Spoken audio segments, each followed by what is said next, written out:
ఆంధ్ర తెలంగాణలో తక్కువ ఫీజులతో high quality results ఇస్తున్న ఏకైక సంస్థ తిరుమల్ ఐఏఎస్ ఇన్స్టిట్యూట్. ముద్రగడ ఇంటిపై జరిగిన దాడి ఏపీ రాజకీయాల్లో తీవ్ర కలకలం రేపింది. కాకినాడ జిల్లా కిల్లంపూడిలోని ముద్రగడ నివాసం వద్ద ఆదివారం తెల్లవారుజామున 4 గంటల సమయంలో గనిశెట్టి గంగాధర్ అనే యువకుడు వీరంగం సృష్టించాడు. ట్రాక్టర్తో ముద్రగడ ఇంటి గేటును ఢీకొట్టడంతో పాటు అక్కడే పార్క్ చేస్తున్న కారును కూడా ఢీకొట్టాడు. ఫ్లెక్సీలు, పూల కుండీలను ఢీకొట్టి పరారయ్యాడు. అనంతరం మళ్లీ ముద్రగడ నివాసానికి వచ్చి కేకలు వేస్తూ అరుస్తూ నానా రచ్చరచ్చ చేశాడు. దీంతో అతన్ని పట్టుకున్న ముద్రగడ పద్మనాభం అనుచరులు దేహశుద్ధి చేశారు. అనంతరం పోలీసులకు ఫిర్యాదు చేశారు.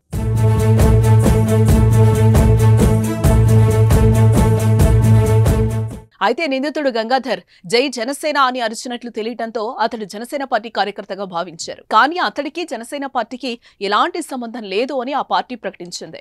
మరోవైపు ముద్రగడ ఇంటిపై దాడిని వైఎస్ జగన్ ఖండించారు. ఈ మేరకు ముద్రగడకు ఫోన్ చేసి మాట్లాడారు.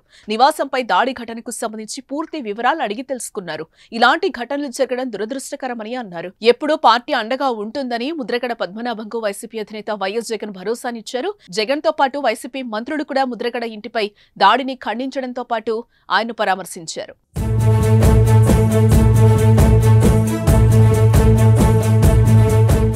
ముద్రగడ పద్మనాభం గత ఏపీ అసెంబ్లీ ఎన్నికలకు ముందు జనసేన పార్టీలో చేరేందుకు సిద్ధమయ్యారు. పవన్ కళ్యాణ్ పార్టీలోకి ఆహ్వానిస్తే వెళదామని భావించారు. అయితే పవన్ నుంచి ఎటువంటి ఆహ్వానం అయితే అందలేదు ఆయనకి. ఇంతలోనే వైఎస్ఆర్సీపీ నేతలు పద్మనాభం ఇంటికెళ్లి పార్టీలోకి రావాలని ఆహ్వానించారు.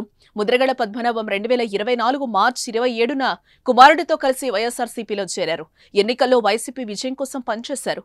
ప్రధానంగా పిఠాపురంలో పవన్ కళ్యాణ్ ని ఓడించేందుకు ముద్రగడ పావులు కదిపారు. ఈ సమయంలోనే పిఠాపురం నియోజకవర్గంలో పవన్ కళ్యాణ్ ను ఓడించకపోతే తన పేరు మార్చుకుంటారని సవాల్ చేశారు. చివరికి ఆ ఎన్నికల్లో పవన్ కళ్యాణ్ గెలవడంతో ఫలితాల తర్వాత మీడియా ముందుకొచ్చిన ముద్రగడ తన సవాల్కు కట్టుబడి ఉన్నానని చెప్పి ముద్రగడ పద్మనాభంగా ఉన్న తన పేరును ముద్రగడ పద్మనాభరెడ్డిగా మార్చుకున్నారు. కూటమి గెలుపు అనంతరం ప్రభుత్వంపై అడపాదడపా విమర్శలు చేస్తున్నారే తప్ప పెద్దగా యాక్టివ్ గా లేరు. తాజాగా ఆయన ఇంటిపై దాడి జరగడం తీవ్ర చర్చనీయాంశమైంది.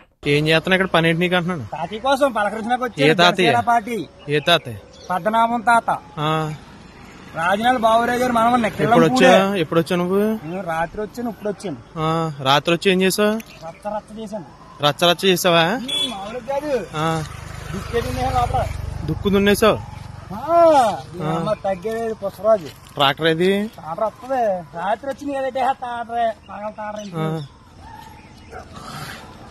పార్కి తాతి పార్కి చిన్నది ఆనవలు ఎట్టాను పెట్టేటి మామూలుగా.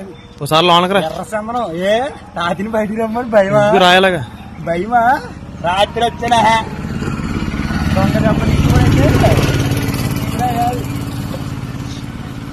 తాతయ్య మామయ్య